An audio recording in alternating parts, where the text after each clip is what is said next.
Hey guys, welcome to Yak in the Stacks. My name is Catherine O'Brien. I work at the main library on level 4. I'm a teen programmer and outreach coordinator, and these are my friends. I'm Natasha. I also work at the main library in youth services, level 3 and level 4. I'm a library assistant. I do that. Jack of all trades. And I'm Hayden, and I also work at the main library on level 4 as a teen programmer. We are talking about some of our favorite scary stories. We reached out to some of our family and friends to get some spooky stories that we are going to tell you guys today. And I'm especially excited to hear about the stories that Natasha came up with because she reached out to some of her friends from like different countries. And so I think that's going to be really cool. So yeah, I have a group of friends, and I popped a message in the Discord server the other day that was like, hey, you guys have any scary stories or superstitions or encounters or whatever that we'd love to talk about in this podcast? And quite a few of them had some examples of scary stories. I think everybody has like a scary story that they're just waiting for the chance to tell somebody. But some of them were really interesting. I have one friend who is from Taiwan, and he started telling me about all of this stuff, all these different superstitions and how they kind of related to his daily life and all of that. And he started telling me these stories about when he was younger, some kind of scary encounters he had. And one really got me. One was really creepy to me. And here's what he said. One time after his little sister was born, when she was around 2 to 3 years old, that was kind of the age where she was walking around the house a lot more kind of unsupervised because she was old enough to walk around. And it was nighttime, and he was passing through the corridor to the bathroom, and he saw his sister running towards him, like for a hug with her arms open. So he was like, hey, and he like kneels down to give her a hug. And when he kneels down, there's nothing there. There's nobody there in the hall. And he knows that he saw a kid running towards him, and he knows that like he saw her face, but by the time he kneeled down, there was no one there. And he's talking about how he remembers just like sitting there kneeled down in the dark in this hallway, just like, what? Like totally confused, like had no idea like what just happened to him. Creepy. And another time he was talking about how his family had always believed that his mom was very sensitive to spirits and stuff like that. Like she was just very sensitive to that kind of activity or that kind of energy or anything like that. And his parents had gone hiking, and when they had gotten back, his mom was acting really strangely. And, she had health issues, but she'd never had, like, mental health issues. She just had, like, physical health issues. But they were very sure, his mom and dad were very sure that, like, they had encountered some kind of spirit or something like that while they were out and about. And that night, he wakes up and he hears his mom screaming, shrieking, like, in the middle of the night. And he, like, goes in there, and, like, his dad is, like, holding his mom and, like, going over, reciting mantras. His mom was so out of it and just like not all there and just really afraid of something. And the next day she was totally fine, and like it's never happened since. It never happened before, but like they've all very much believed that like something spiritual, like they encountered some kind of spirit, and that was like the effect of it.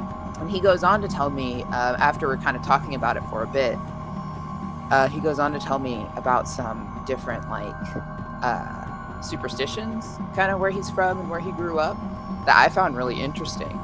Because on the like Chinese calendar, he was telling me like, don't worry, our scary month just ended, so I'm safe to talk about this stuff right now.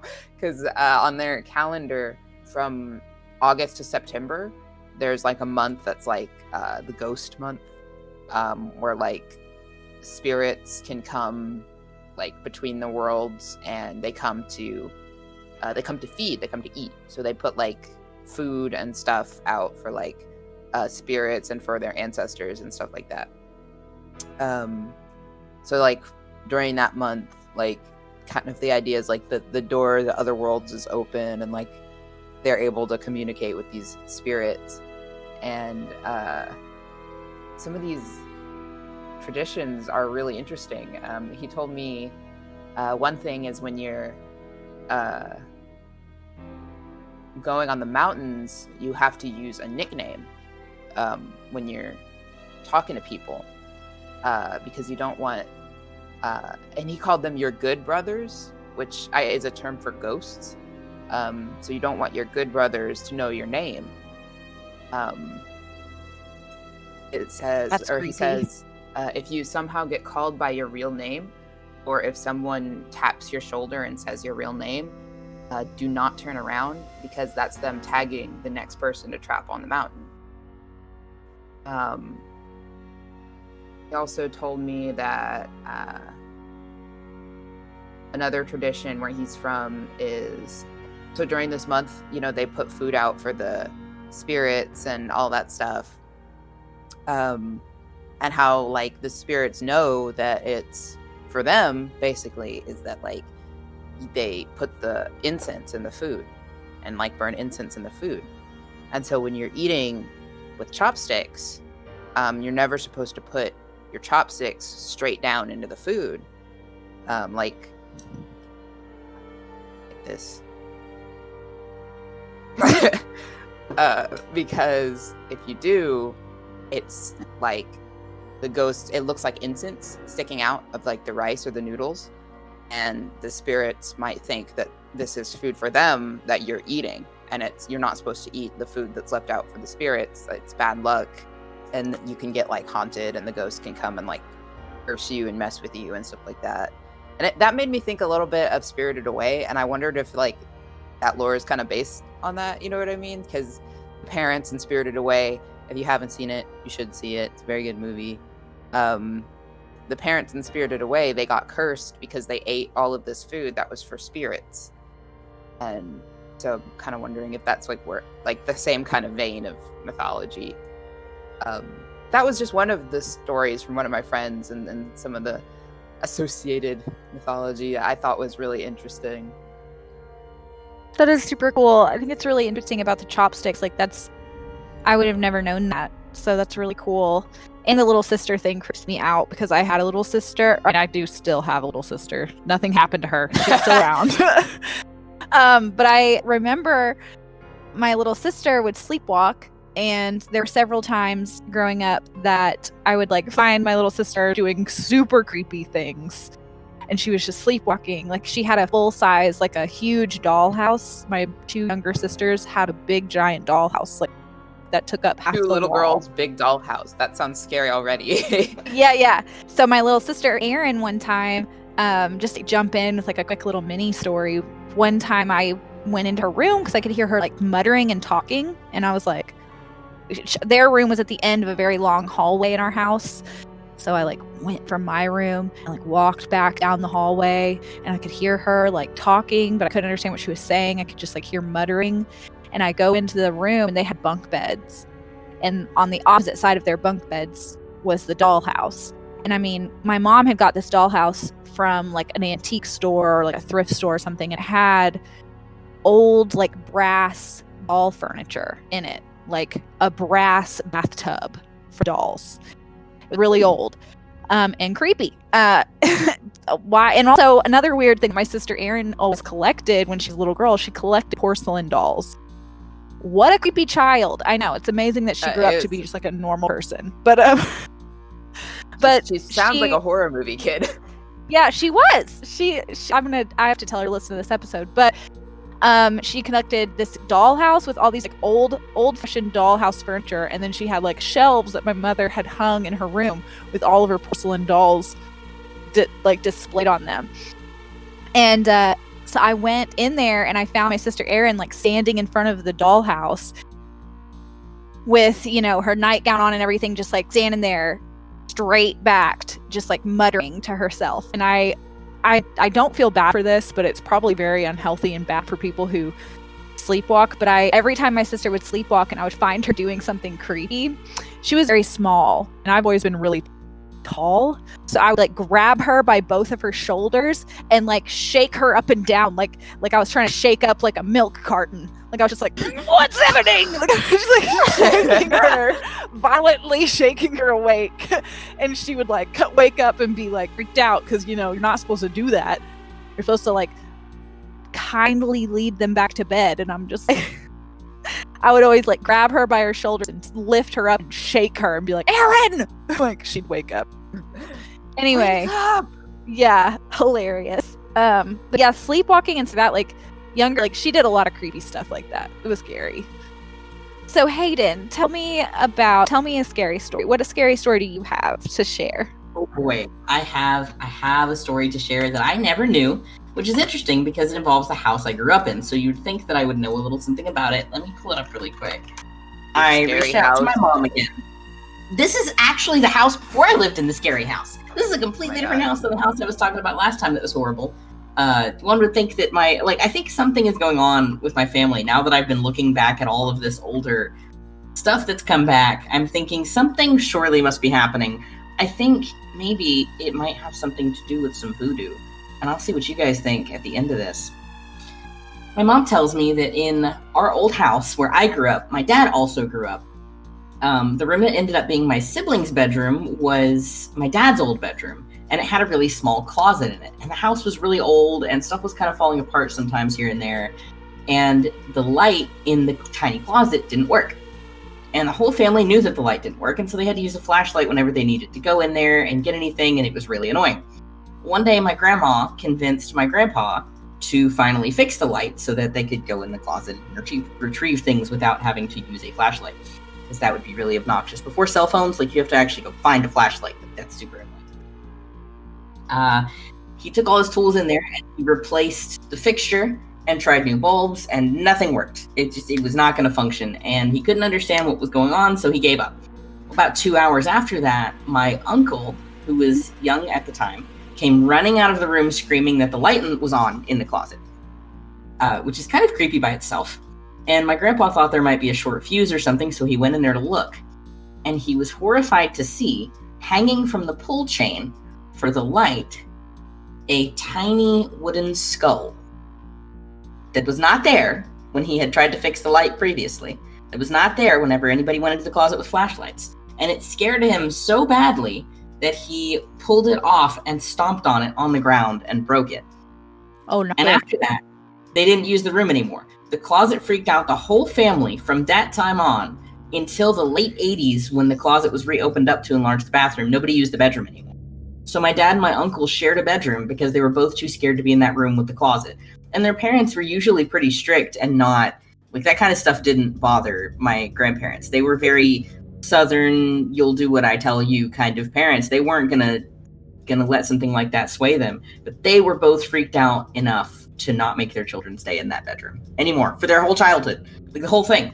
And it even was so bad that when they opened up the closet to enlarge the bathroom, they didn't just put sheetrock over it, they boarded it up first so that it would be like gone. So wow. I have no explanation for that.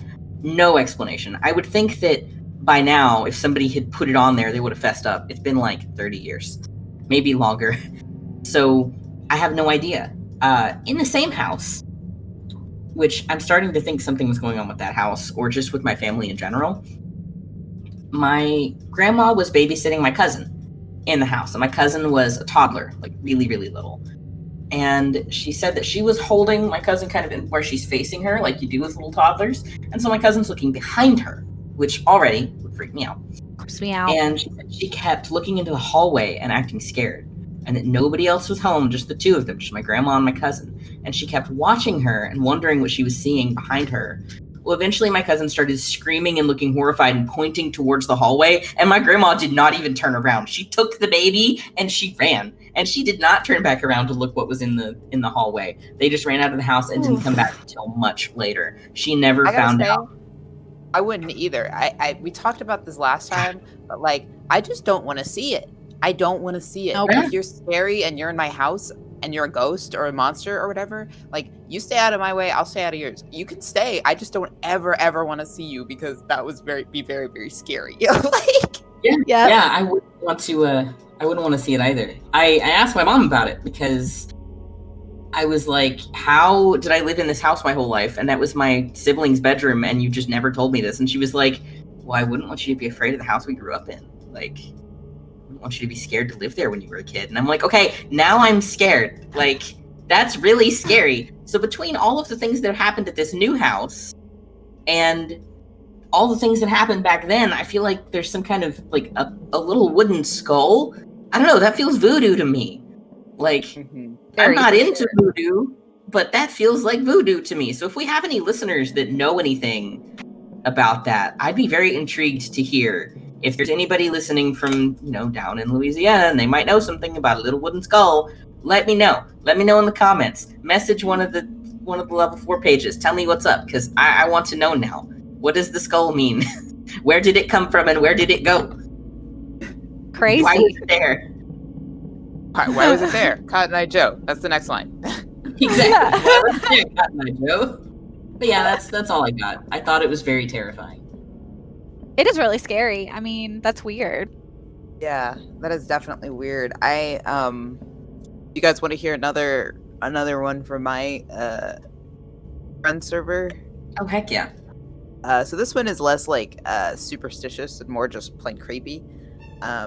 But one of my friends, Anna, she told me a story about, and here's how she wrote it. She says, I was one time driving late at night with my brother, and it was really dark, and we passed a cornfield, and I swear I saw this like at least 6 foot tall creature that looked like a huge naked man crazily running through the field. I thought it was just me like seeing something and making it into something scarier than it was. But after a second, my brother was like, "Did you see that?" And I was like, "Yeah." And we sped home and locked all our doors and windows, and we shut all our curtains because we don't know what we saw. It was such a scary blur. And I genuinely think those fields are haunted or cursed by the site of a murder or something. So they were driving past and they saw that, and like, I feel the same. Like, if I saw something, my first assumption would be like, especially like at night in a field, like, man, I probably just saw a scarecrow and I'm scaring Making myself. it into something. Like, yeah. That her brother also saw it too. Like, that's what gets me. That like 2 people saw this and they were both very afraid of it and like knew it was something scary. Like pretty creepy. I think the only thing scarier than like seeing something scary and being like, did I just see that? Is then having someone else be like, yeah, I saw it. And you're just like, oh no, I wish I could convince myself that it was just something that I made up. Exactly. Yeah. Like, I'm definitely the same way. It's common in the South and in the country especially to not look into cornfields when you're driving past them. Just like don't look in there. Corn and rice. I've had a lot of things with rice fields because they're so big and so flat and it's so wet. Not a lot of anything in it. It's just like, yeah. Like that person. Like, I feel like we're all like the opposite of the horror movie trope because like Hayden, you said that it was your aunt. My grandma. Your grandma. Okay, so like she just like ran, and I feel like that's exactly what I would have done too. Like, who cares? Like, if you like felt like somebody was like gonna harm you, because let's just say it wasn't like a monster or a ghost or a creature. Let's say it was somebody like an intruder, like a real life thing to be scared of. The moment you like turn around, you're like, huh? That's what's gonna get you. You gotta like leave, just go. Like, but in a horror movie, they'd be like, oh, what are you looking at, little Tommy? And then you're like, oh, let me just look, and that's when you die. Like, Did I tell the story last time about the police? I don't think so. I'm gonna get some of these details wrong because it's been a while since I heard it from my mom. So if my mom listens, I'm sorry, I'm not asking for the details. I'm just going to tell it and maybe embellish a little bit because that makes it creepier. My mom told me that one night, very late, she got a knock at the door. And it was the police. And they said, we got a 911 call from this location and we came to check on you. The problem with that is that the phone that they got the call from wasn't even inside the house. It was in the shed beside the house, which was locked. This is 1, 2 in the morning. really late at night. Everything is dark. We lived pretty far. I mean, this isn't in the city. This isn't, we confused your address, you know? This is pretty far out. Addresses had to be pretty well, like, everybody had the little numbers, because, you know, this is kind of out in the middle of nowhere a little bit. And everybody in the house was asleep. Nothing was wrong. Nothing on the street was weird. So she just found it very strange that they said they had gotten a call to 911 from a phone inside of a dark locked shed that no one had been in all day. And they checked all the doors and everything was still locked. I mean, the cops, you know, they checked everything and everything was still locked up. So I found that to also be very creepy from the same house that the other two things happened in. It really starts to feel like something is at play there. Ugh, that's super You think- creepy. Did your family buy the house or did they build it? I know that my dad grew up in that house, so his dad probably bought the house at some point. But I If I know was a they did horror so much writer- work on it, right? If I was a horror writer, like the story that I would see there is that somebody died in that shed, and like they're calling for help. That's like my thought. Yeah. Like, that's my instant thought. I think they built the shed, but it's totally possible that the piece of land had somebody who was calling for help. Like, we lived right by the train tracks, and I think 2 different people passed away. Maybe one or two people during the 17 years I lived there passed away in my 2 blocks of street because of the trains. Maybe it was just one, and maybe it wasn't that close, but I know when I was a kid, someone passed away and got hit by the train, and it was really tragic. But it kind of just led to this creepy, it almost hits a liminal space place because trains are just passing through. And they're so loud and huge that when they do pass through, the whole neighborhood knows. But then they're gone again, and then it's all very quiet. So it makes for a very interesting place to live because the energy changes so much. And then trains themselves just have kind of a spooky energy sometimes, especially the big freight trains like move through there. Yeah, when you think of like, it's like early in the morning and it's all foggy and like kind of like dark, like the sun's just coming up and then there's this big like and like the train is like coming through. Like, that's creepy. That's like a creepy visual. Like, it's eerie. And then train tracks, like you said, like it's kind of like a liminal space. Like, it just goes on. Like, I don't know if this is creepy to you guys too, but like sometimes it's the same thing I feel when I look out on a field at night, like a dark field. Like, it just goes on and on and on and on. And like something about that creeps me out. I don't know why. It just does. I'm weird because I'm like weirdly comforted. I guess like not at night. Like I guess it's scary, but like I don't know. Like, I'm kind of comforted by things. And I also, whenever you guys were talking about like trains, like being like, what's the word? Like transient. Like they're just like going, they come and go. They're like not. There's like they don't have a home and stuff like that. That's kind of what I'm thinking about. Like they just travel all over the country. They're never permanent. So it's like kind of a coming and going energy going on. For the longest time, like when I was a kid, I used to like tell my dad all the time. And this isn't really creepy, but this is just what came to my mind. When I was a kid, I used to tell my dad when we'd go places, like when we would go on trips, if we like drove there, we usually drove it if we went anywhere. And I used to tell my dad, like, are we still on the same road that we were on when we left home? And he'd be like, what do you mean? And I'm like, well, the concrete, like, I just thought it was so fascinating as a kid that like all roads lead home, kind of. You know, like you can just like roads. There's so many roads that's like crisscross the whole country that like there's always a road home kind of thing. And it just I love think of that. I haven't thought about that in a really long time, but like we used to talk about me and my dad a lot. Like, all roads lead home. So like if you just follow a road, you'll get home eventually. And I was just that's so nice. So I kind of thought about that with train tracks too. Just because like I do find a little bit of comfort in trains as well. I think they can be creepy, but I also like, when I was younger, I lived right by a train tracks, and I still do. But when I was younger, it was more important because the trains would go by at the same time or around the same time, like every night. And it's just like, if I started to get like anxious or freaked out or whatever, something about like hearing the train track and knowing that like everything was still fine, you know, like the world was still running how it was supposed to. Everything was all right. The train is still going. Like, I can still hear it. Like, what about that like early morning train that would come through at like 5 a.m, and you would kind of wake up and hear it, and then you'd be like, oh my god, it's only 5 a.m, I can go back and sleep for like another 2 hours. That would happen to me a sleep lot. for another 2 hours. Yep, like yes. See, I love comforting. that very much. And I feel like that's how I should feel about the trains. But because I experienced the trains pretty much my whole life, and then I moved away, and I was much further from the tracks, like I can hear trains, not where I'm at now, but where I was just before this. So last year I could hear trains. For some reason, lately, every time I hear a train in the past few years, instead of my brain going, oh, trains like where I grew up, my brain goes, what if you're still there? And I'm like, what?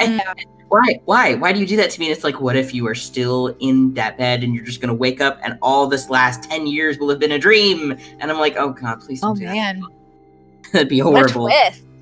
Right? You'd have a chance to like do it better. I mean, not Right? to say that I you guess so. did the past 10 years poorly, but like that's like It'd a be silver interesting. lining to having Yeah. to go back to being a teenager again. That's just kind of what it my makes brain me does when I hear trains nowadays.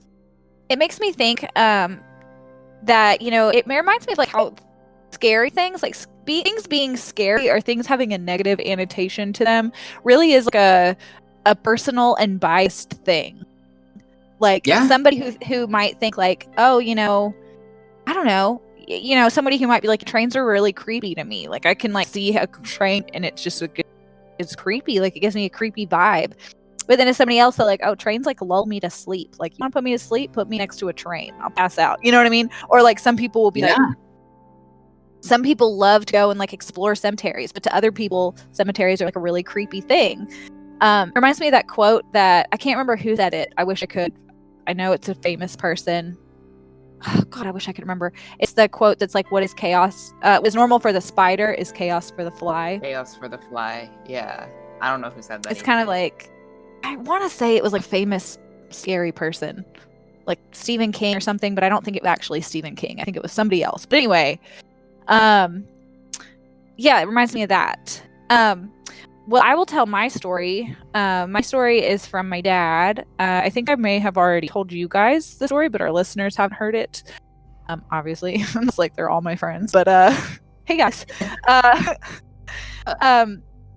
So when my dad was younger, my dad always told us creepy stories. I might have told this story last time. I don't think I did. No, you didn't, because I thought you would, and then you didn't. Okay, so this story is from my dad. He grew up here in Arkansas, but he lived later on, like in his 20s and his 30s, in Toledo, Ohio, which is where I grew up, which is right next. It's on the border of Ohio and Michigan. It's not where I grew up. I'm sorry, that was a lie. It's just where I was born. But anyway, my dad had a lot of friends there when he was like in his 20s and stuff. And one of his good friends, they get really bad weather up there. Like winters are pretty harsh in that part of the country.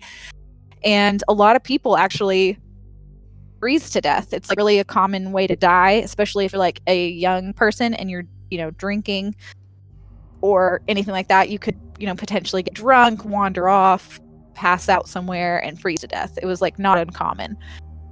So my dad had a good friend of his who froze to death, and he went to his funeral, and my dad was a pallbearer for this guy's funeral with a lot of their other friends.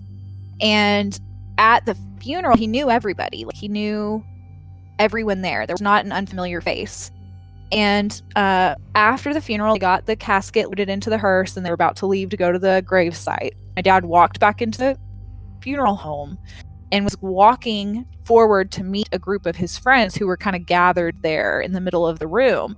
And as he walked into the funeral home, a person approached him that he did not recognize. He had not seen this person. He didn't know who this person was.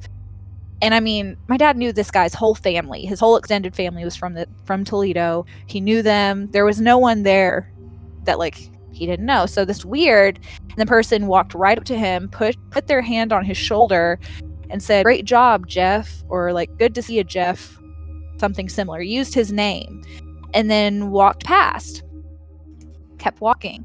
And my dad was like, "Who the heck was that guy?" And then he continued forward and went up to his group of friends and was like, "Hey, do you guys see that guy? Who was that?" And nobody else had seen this person. So that was the first weird experience. No one else had seen him, that person that approached him. And so my dad was like, "That was weird." So then They go to the gravesite. They do the thing. It was rough on everybody. This guy was young. He shouldn't have died. Stuff like that. So he froze to death, which is also just like a really hard thing because this person was fine one day and then was gone the next day. So that night, my dad and his group of friends, when they would hang out, when they would all kind of go on dates or go do whatever, they would always meet up afterwards at this cemetery. It was like the cool place to like hang out, I guess. I don't know why they did this, but it's like where they hung out. So they would like all drive their cars and meet in the cemetery and do whatever, talk, do whatever. So him and his friend had been driving around all night, just kind of mourning his friend that had passed away. And they're driving through the cemetery. Now, my father, for some reason, had all of his windows down in his vehicle. Keep in mind, it's cold enough for a person to freeze to death. But he has all his windows down. Why? I don't know. I'll let you use your imagination to decide why he may have had all of his windows down. But anyway, sorry, Dad. Throwing you under the bus here. So he's driving through the cemetery. It's quiet. His friend, here's another thing for you to ponder on about why the windows were down. His friend is asleep in the seat next to him. So his friend's asleep. He has all the windows down. He's driving through the cemetery. My dad, the way he tells stories, is that he was just kind of lost in thought. He was thinking about his friend, thinking about being sad about it, just like feeling his feelings, And all of a sudden, from very far away, my dad said it felt like somebody from the back of the cemetery just said, "Jeff!" Just yelled his name from the back, from far away. And my dad like stopped the car and like looked around and could not figure out where this had come from. There was no other cars, no other headlights, nothing. And he woke his friend up and was like, "Did you hear that?" And of course his friend didn't hear it because he was, dead to the world, asleep. And my dad said he just got out of there as quick as he could and was just like, "I'll never forget that. I'll never forget like hearing someone yelling my name like they were trying to get my attention right after that guy froze to death." It was the same cemetery they'd buried him in earlier in that day. God, I'm like, okay, if I was a horror writer, I always like think about this. Whenever I hear like a scary story, like somebody telling me a scary story, I think like if I was gonna write that into like a full-length novel or just maybe a short story, I don't know. But like my first thought was like something trying to get him out in the cold, like, you know what I mean, like trying to convince him to like get out of his car and go into the cold and freeze to death. Like that's my first thought. Like, yep. After his buddy passed away in that way, like it was crazy. Yeah, and my dad, fun fact about that story, when I was a kid, that story used to scare me so much. And I had a really good friend named Kirsten who used to spend like a lot of time with us. She was just my best friend in the world. She spent all kinds of time at our house and was very close to my family. And I remember Kirsten was a lot braver than I was. I mentioned her in our Alien episode. She was the one that always wanted to watch The Fourth Kind, that scary movie. She always wanted to watch it. And I was always like, "Can we watch something else?" And she was like, "No, I'll watch it. I want to be really scared." And I was like, "Okay." And I just like cry a little. She was also the one that would watch Pirates of the Caribbean, which is another one that we talked about because it scared me, but she always would watch it with my dad. And I would be like in my room, like pouting because my friend was hanging out with my dad, not me. And I'd be like, "You can come in here." And I'd be like, "I'm scared of the zombies. Like, I'm scared of I don't want to see Davy Jones." Yeah.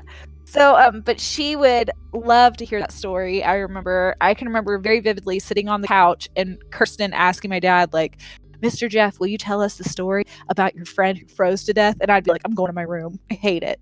Because it would scare me. It would scare me so much. Especially just the way my dad told it. He would tell it just the way I told it. With the whole, like, it was always, the best part of the story was always when he went, "Jeff!" And I was just like, "Ah!" Like, I just hate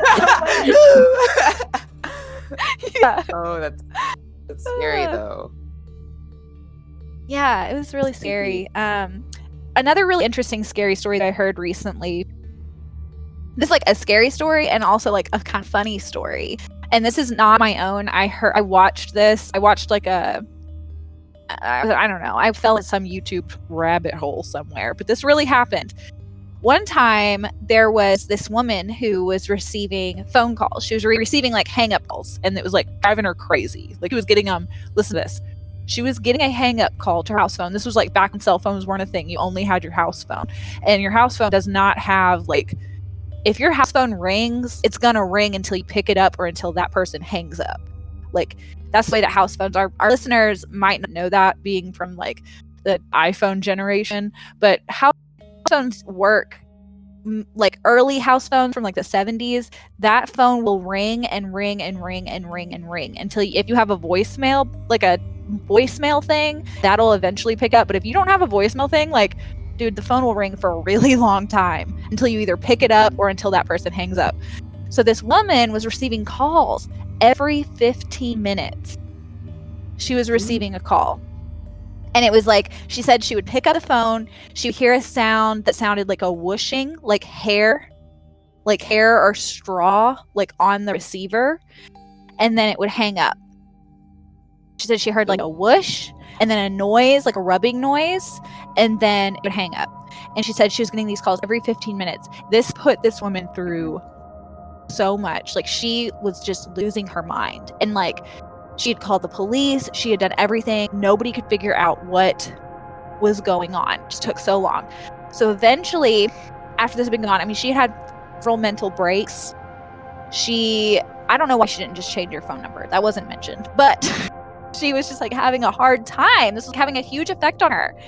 It turns out, eventually, she was able to get like the right people involved to find out that it was, the calls were coming. Are you ready for this? The calls were coming from a water heater system that had been installed that you had to like maintain to a certain degree, and they had like shut it off. So this like water heating system had been shut off, and it was not in use, but they thought it was shut off and not in use, but it turns out it was not. And the system was designed that when it needed to be maintained, it would call the company on a phone and like play a tone or something, and the company would then know that like, oh, to go maintenance this machine. Well, guess who got when that company shut down, guess who got that phone number assigned to them? This woman. Oh my god. And it was designed to call every 15 minutes. So this is like a machine is calling her, but she had no idea. Oh my god. So she thought that she was being like harassed. Oh my gosh. That's so crazy. I would have also lost my mind. Like, if that was me. I mean, I guess nowadays I can just be like, black number, never have to deal with that again. Yeah, like, but back then in you the couldn't. day, like, I couldn't, like, if I just had to like have that phone ringing every 15 minutes, have that phone ringing Day and night. And just get like, that would drive me insane. And her only other option was to just unplug. Like, they talked about, like, her only other option was just not have a phone. So she could just like unplug her phone line. But then like, what is she supposed to do? She was quoted as saying, she wasn't in the actual video, but she was quoted as saying like, I kept phone line on because I was so afraid that if an emergency happened, like, I was being harassed. I thought I was being stalked. So I was afraid to unplug my phone because I was worried if like I was attacked or something happened to me. This is back in the 70s when like the original Night Stalker was happening. He would cut phone lines and like murder people, and it wasn't like unheard of for people to have their, like, this was not like unheard of. It was very common actually for people to be harassed in this way. So she wasn't like, nowadays we'd be like, I don't know, that's kind of outlandish, but back then it happened very often. The original Night Stalker was well known throughout California, and he was known to call his victims and stalk them and harass them on the phone prior to these attacks. So that was mentioned, that she was like, I was afraid I was being harassed. But man, can you imagine like a machine calling you every 15 minutes? What bad luck this lady had. When you were telling the story, I thought for sure you were going to be like, the call was coming from inside the house. Inside the house. Right? Nope, it was a machine. That's wild though. Totally wild. Have you guys also heard I'm sure you guys probably heard this one. Speaking of the call was coming in from inside the house. Here's another scary story. That was always one of my faves. One time there was a girl. She was babysitting in this house. It was a really big house. She was a new babysitter. She, she thought it was like a really great gig. It was this huge house, stocked kitchen. The kids were good. The kids had gone to bed on time. Like it was going really, really great. As you can tell, something's probably going to happen. But she's just having like a really good time, like enjoying herself. And it was like a split level home. So it had like a finished basement. And in the upper level with like the main room, the bathroom was like right next to the kids' room. And I think like they had one kid in like a crib. Like one of the kids was like a baby. So she didn't want to use the bathroom. She had to use the bathroom, but she didn't want to use the bathroom upstairs, right by the bedrooms and chance waking up the kids. So she went downstairs to the basement, which was a finished basement. It was nice. It wasn't creepy. She goes in the bathroom down there and she shuts the door and she's like kind of startled because there's like this little, like, there's like a figurine, like not a figurine, but like a life-size like toilet paper holder. And it's like a creepy clown. Like it's like a really creepy looking toilet paper holder. Have you guys heard the story? I'm waiting for somebody to look at me like they've heard it. Really? I've not heard it. I'm a first timer for this one. Yeah, so the girl's just like, oh my god, what is wrong with these people? This is like the creepiest thing I've ever seen in my life. And she's like, just kind of laughing it off. Like, that's just like weird and creepy. I don't like it at all. But she's like, whatever. And she uses the bathroom and she leaves. And she turns the light off. She leaves. She goes back upstairs. I have a feeling I know where it's going. Oh. She turns on the TV. She has like a good time. It's totally, she's like, whatever. So the dad calls and just to check in, and he's like, hey, how's it going? And she's like, it's going good. The kids are asleep. Like everything's fine. And he's just like, okay, cool. And she's like, hey man, what is up with your weird like clown statue in the bathroom? Like what is going on with that? And he's like, what are you talking about? And she's like, the toilet paper holder, the thing, it was holding the toilet paper. Like it's so creepy looking. The dad was really quiet for a long time and was like, we don't have a clown toilet paper holder. We don't have a clown. What are you talking about? And she's like, there's a clown in the bathroom. And he's like, get out of the house. We don't have a clown toilet paper holder. Anyway, so she has to leave because there's a killer clown in the house. That's so scary. My cousin had something like that happen once when she was babysitting me. Really? It wasn't exactly like that, but my cousin was babysitting me, and we had bought one of those. I don't know if anybody had a doorbell like this in the 2000s. You, like, put it outside, and then you put another one on the wall. No, heck no, thank God. And you put another one on the wall inside, and it's like the speakers on the wall inside, and then people go push the doorbell outside, and it sends a signal inside, I guess. I don't remember if it was wired or not, but, it sends a signal inside, and it just went ding-dong, ding-dong. Like, this doorbell didn't have settings. It was very cheap. We did not have a whole lot of money. One day, we're sitting in my house, the same house with all the creepy stuff, so I don't know if that has anything to do with it. And, something goes do-do-do-do, do-do-do-do. And my cousin's like, okay, what was that? And I was like, oh, I don't know. And my cousin's like, what do you mean you don't know? What made that noise? Is there like a clock somewhere? It was like a TV was on. And I was like, all the TVs were off. I was like 13, probably too old to be being babysat. Maybe I was like 9. And she was like, are you for real? There's nothing in this house that makes that noise. And I don't remember whether it did it again. It might have done it again. And she was like, oh, okay, I don't like that. I'm calling your mom. So she called my mom, and my mom was like, no, there's absolutely nothing in the house that makes that noise. Have fun. And like, we never figured out what made the noise. The general consensus was something must have glitched with the doorbell. But like, the doorbell didn't even make that tone. The doorbell went ding dong. Like, it didn't do the clock tower thing. But something in that house, I mean, we all heard it. Something in that house played like an old clock. But there was no old clock. Never happened again. Creepy. It was just the once that I remember. But it reminds me of that. I've heard that story before. I just didn't recognize it at first. And it really reminds me of that, with my cousin just being like, what in that house could make that sound? And us being like, I don't know. Probably nothing. Probably nothing. It's probably the ghosts. Yeah, she was super freaked out. I feel bad. She was like super scared. It makes me laugh thinking of you just as a 13-year-old just being like, I don't know. This person's like really scared. Yeah, she was super freaked out, and I was like, probably nothing. And she was like, okay, I'm literally concerned right now. And we were just like, cool, can we play video games? Like, we had no context of maybe about to be being murdered or something. Like, no. I'm sure we got really freaked out after that, because you know how people sometimes are when they're kids. Sometimes kids are like, oh, that's scary. You said something scary, and so now I am terrified. That's it too. Like, I think about stuff that happened to me as kids, like, and I wasn't scared. But like when I think about it, I'm like, maybe I should have been. Yeah. You know, like you'll have like whatever spooky story, and you're like, you remember like I had this whole thing where I was having these weird dreams for a while as a kid, and I'd never thought anything of it until I like had told the story to a friend once, and they were like, "That's really creepy. That's really creepy that happened to you." And I was like, "Was it?" Like, oh, it is? It's just some normal part of my childhood. Just like, oh, having these weird dreams and sleepwalking and like all this stuff. And like, that was just like normal. And I never thought twice about it until somebody told me that was creepy. And then I started to think, was something supernatural happening? That's scary. Like, was it?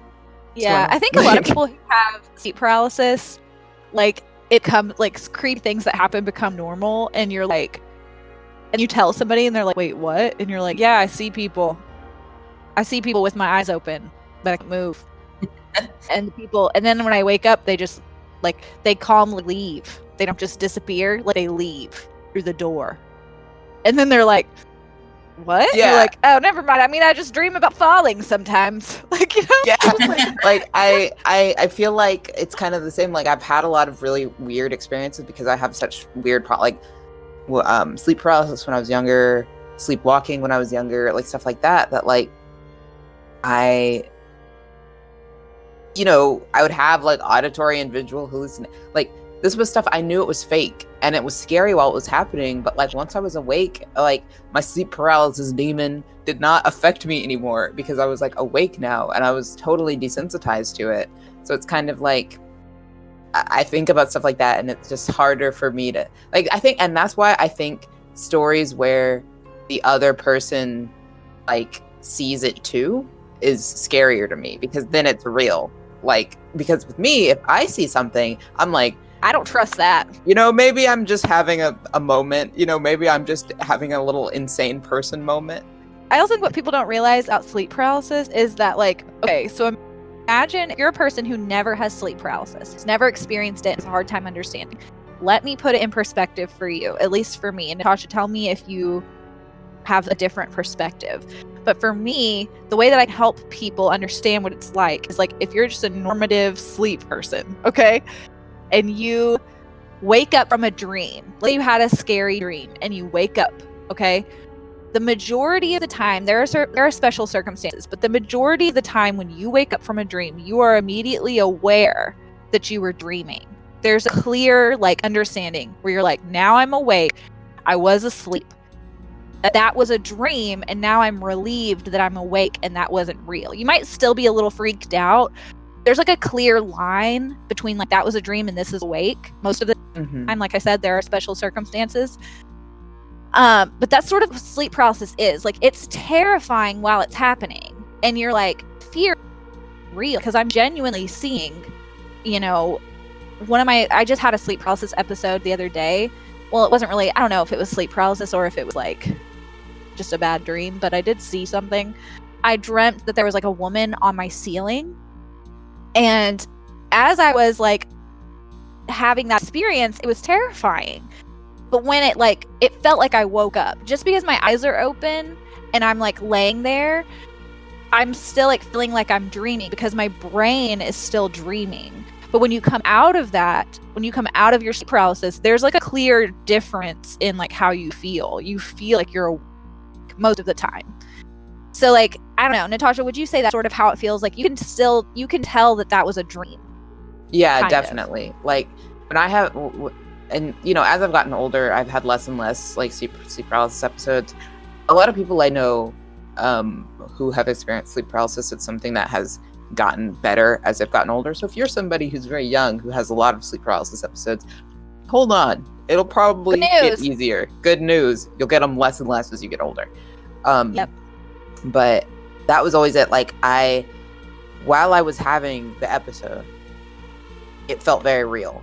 But in the same way that a dream feels very real, you know, like a nightmare feels very real. So it's like I would be having a sleep paralysis episode. It's just like, okay, I'm laying in bed, I'm looking, and I'm seeing, usually it'd be like a person standing at the foot of my bed, like, but a scary person. Like something would be wrong with their face or their eyes or something. Like a scary person standing at the foot of my bed, and like, or I usually like slept facing the wall, so I'd like hear someone behind me saying something, talking to me. But it was always very scary and creepy, and I didn't like it, and I wasn't happy. But like, that would last a minute or two tops, and then I would wake up again. You know what I mean? Like, even though, like you said, even though I'm awake and my eyes are awake, my eyes are open, and I'm sitting, you know, I'm still asleep. I'm still dreaming. Yeah. And so it would feel like a second waking up. Yeah, exactly. And then instantly, like, okay, that was not real. Like, I knew Yeah. that it wasn't real. I have never It had still trouble. feels like waking up. I've never had trouble with sleep paralysis discerning like reality real. from the dream. Mhm. Like there's always It a very just feels clear like a end to dream. it. Yeah, Yeah. it just feels like a dream. Like you might think it's real, just like when you're dreaming, you think it's real, but it's a very bizarre sensation in the way that like your eyes are open. So it's like you have the sensation of waking up, but your eyes were already open. So it's like it's weird, but at the same time, like you can imagine it in the same way. Like when you wake up from a bad dream, we also wake up from a bad dream. It's just that we're also aware eyes of were our own already open. surroundings. Yeah. Yeah, it's like having a bad dream in your own bed. Like aware Yeah. that you're in your bed. It's a little bit more of like an intense bad dream.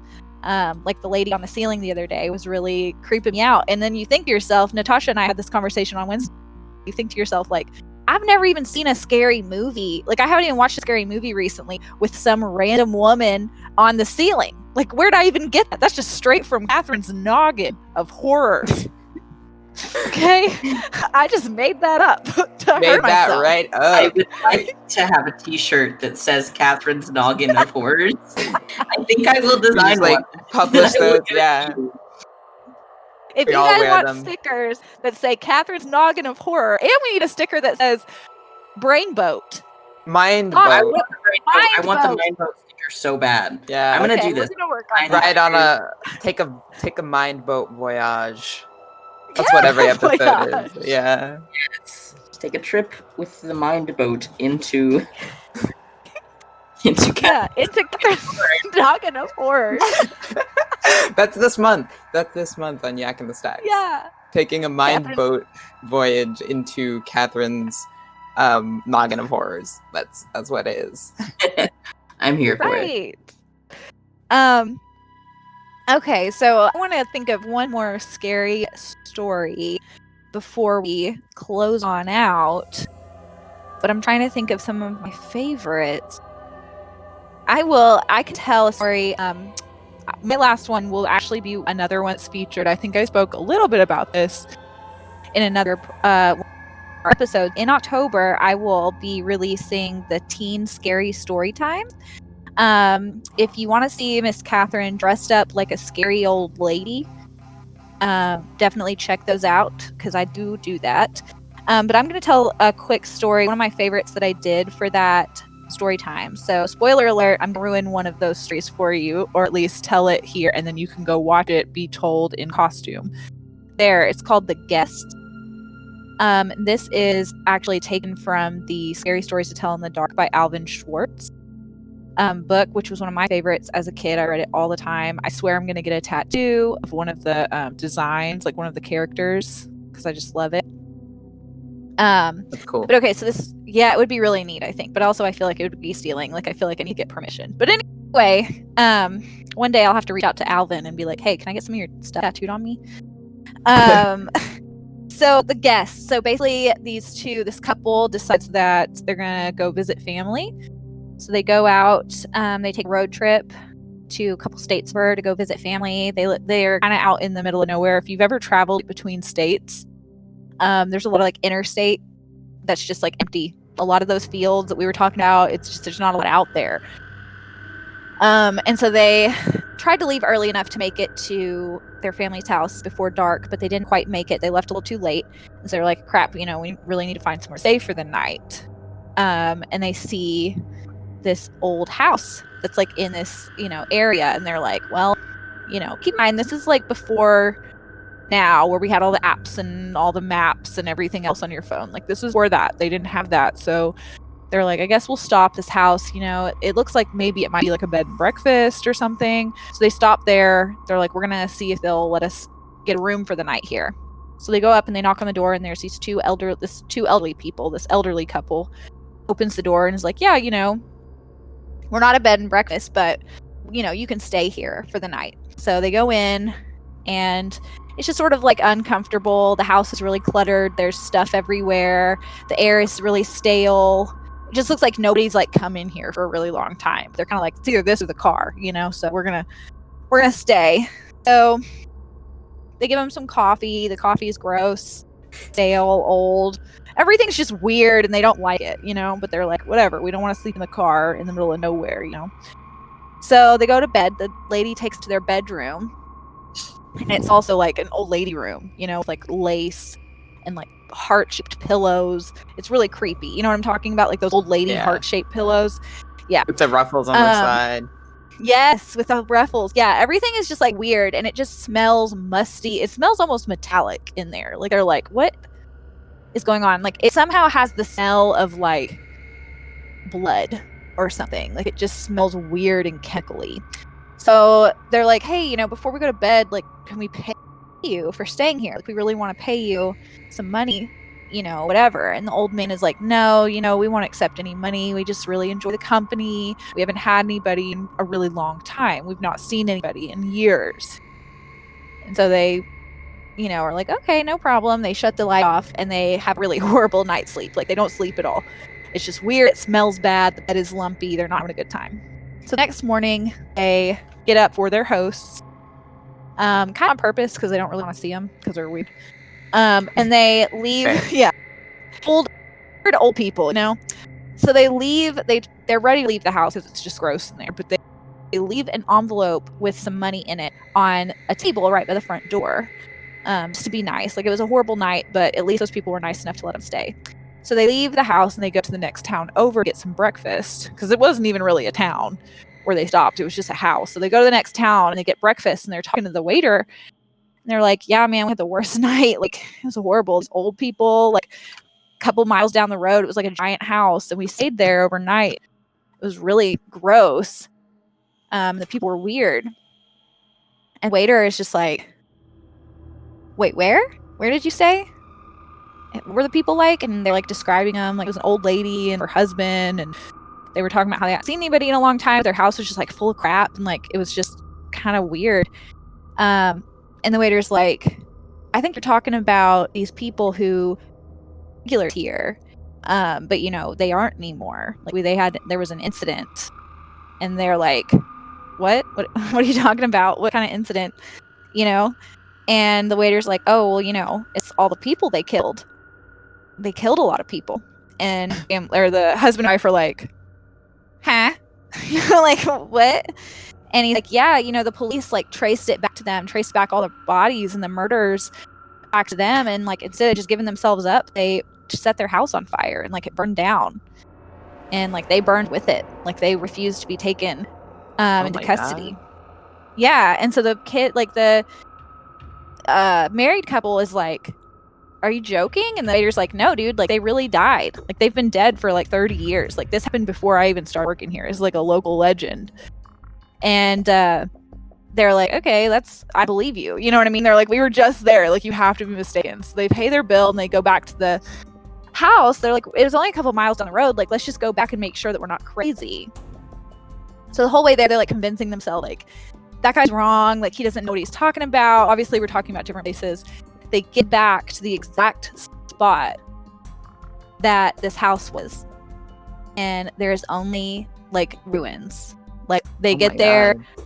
They're like, I know we went the same way. Like I know we're not familiar with like this area, but I'm certain that this is the same place. There's nothing there. The house is there. Used to be a house there. It's very obvious, but it's been burnt down. So they like get out of the car because they're just like, I cannot freaking believe this. Like, are you kidding? And they get out of the car and they're walking throughout the ruins of this house. It's obvious it's really old. And the woman is like looking down, just looking around at all the rubble basically. And she sees on a burnt table the envelope that they left that morning still sitting there. Wow. Ooh. That's creepy. So I tell that That's story a good scary in- story. A campfire story for sure. But I told that story in Teen Scary Story Time, so go check it out. I'm gonna plug I dressed plug up. that in this podcast. Yeah, I'm excited about it. It was a really fun podcast. That wasn't a podcast. That was just a video that I made, but it was really fun. I got to dress up. My husband filmed me. It was really fun. So yes, please go check it out and share it with all your friends. All right. Well, if you guys don't have anything else to add, we'll go ahead and sign off of the Yak and the Stacks for this episode. But let us know what you think. You guys, let us know on Facebook if you hear our little blurb. Thanks for listening.